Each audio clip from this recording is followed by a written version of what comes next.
کہتے جوانی مستانی ہوتی ہے، یہ شباب کے لمحے آوارگی کے لمحے ہوتے ہیں، انسان کنٹرول نہیں کر پاتا، لیکن اگر اللہ کا خوف اس کے سینے میں ہو، اس کی محبت اس کے رگو ریشہ میں محو نفوذ ہو، تو پھر جوانی میں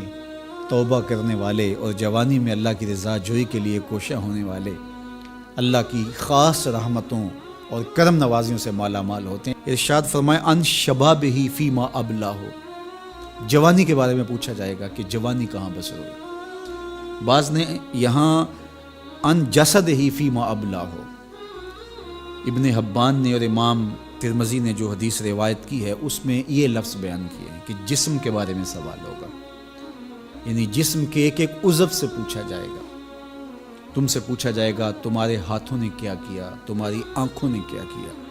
تمہارے کان کیا سنتے رہے، تمہاری زبان کیا بولتی رہی، تمہارے قدم اٹھ کے کن راہوں کا سفر کرتے رہے، تمہارے ایک ایک عضو بدن کے بارے میں تم سے پوچھا جائے گا۔ عمر کا ذکر بھی ہے اور جوانی کا ذکر بھی ہے،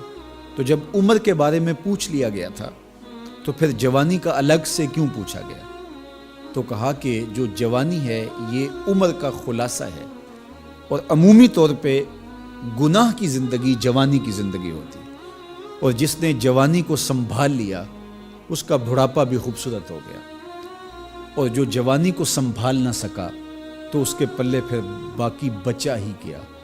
اسی لیے ایک روایت میں آتا ہے ان اللہ یحب الشاب التائب،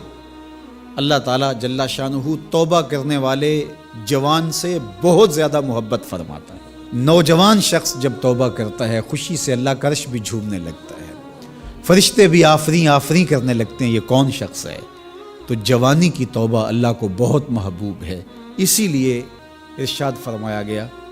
کہ وَشَابٌ نَشَأَ فِي عِبَادَةِ اللَّهِ، وہ جوان جس کی جوانی اللہ کی عبادت میں گزرتی ہے،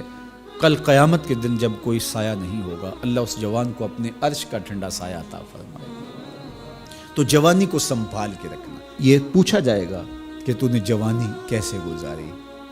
دعا کرو کہ قیامت کے دن جب ہم سے سوال ہو تو ہمارے جوان اس کا جواب یہ دے مالک ہماری جوانی سجدوں میں گزری تھی، ہماری جوانی تیرے دین کی نوکری کرتے ہوئے بسر ہوئی، ہماری جوانی قرآن کی دعوت دیتے ہوئے گزری، ہماری جوانی کتاب اللہ کی تعلیم حاصل کرتے ہوئے اور لوگوں تک اس کا ابلاغ کرتے ہوئے بسر ہوئی،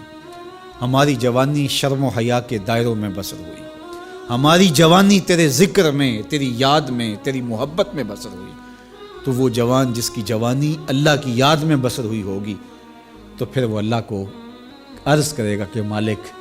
جوانی تو تھی، شباب کی جولانیاں تو تھی، میرے معاصر میرے ہم عمر شباب کی لذتوں میں کھوئے ہوئے تھے، لیکن مالک میری پیشانی سجدے میں تیرے حضور جھکتی تھی اور میری آنکھیں تیرے حضور آنسوں کا خراج پیش کرتی تھیں، پھر میرا مالک اس جوان کو کتنی کرم نوازیوں سے مالا مال کرے گا۔ جوانوں کو جو اس وقت میرے مخاطبین ہیں میں کہوں گا کہ اپنی جوانی کو اتنا ستھرا اور پاکیزہ بنا لو کہ کل حشر کے دن شرمندگی نہ ہو کہ جوانی کو تو ہم سنبھال نہیں سکے، ہم دیوانے ہو گئے تھے، ہماری خواہشات بے قابو ہو گئے تھے، ہم اپنی عصمت کے جوہر کو محفوظ نہ رکھ پائے، ہماری نظروں سے حیا اور شرم کا جوہر اڑ گیا اور ہم آوارہ مزاج چوکوں گلیوں بازاروں اور تھڑوں کے اوپر بیٹھ کے جوانی کے قیمتی لمحے ضائع کیے۔ کہیں یہ جواب نہ دینا پڑے بلکہ اللہ کے حضور ہم یہ کہیں کہ مالک جوانی تو تھی، شیطان بھی پوری طرح سے حملہ آور تھا،